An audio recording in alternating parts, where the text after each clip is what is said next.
Hello and welcome to HD Calcs. I'm Rick, and in this video, we're going to have a look at how we can enter and solve roots on the online Desmos Graphing Calculator. To get started, from the main homepage here, we'll hit the Open Graphing Calculator button. That brings us to the main calculator, and on the left side is where we can enter our calculations. To make this easy for ourselves, we want to go down and hit this keyboard here, which will show our keys and shortcuts that we can use.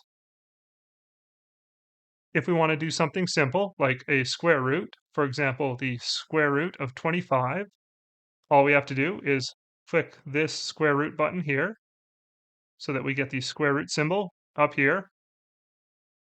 And then we can enter our 25 and see that we get the result of 5, which is correct.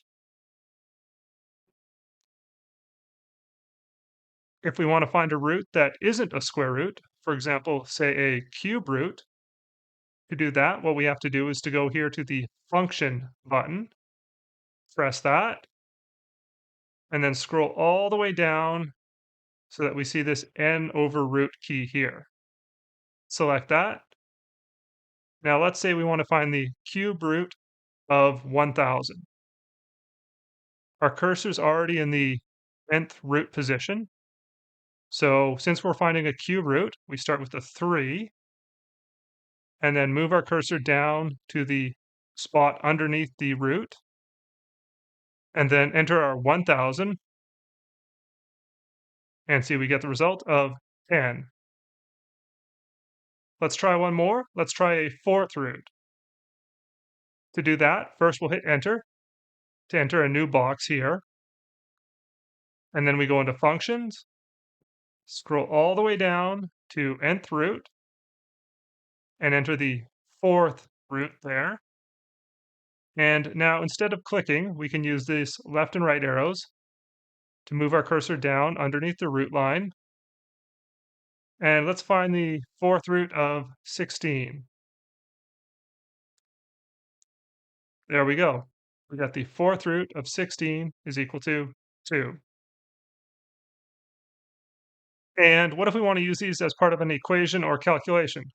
Let's say the fourth root of 16 plus 10. Well, we go about finding the fourth root of 16 as we did before.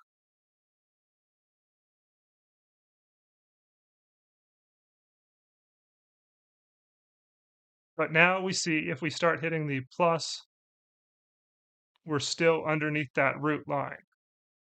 So what we have to do is use the right arrow to move our cursor outside of the root and then go plus 10 and see we get our result. Thanks for watching, everybody. I really hope this has been helpful. If it has, you can help me out by hitting that like button and subscribe for more calculator tips in the future. And, as always, good luck on those tests out there, everybody. You've got this.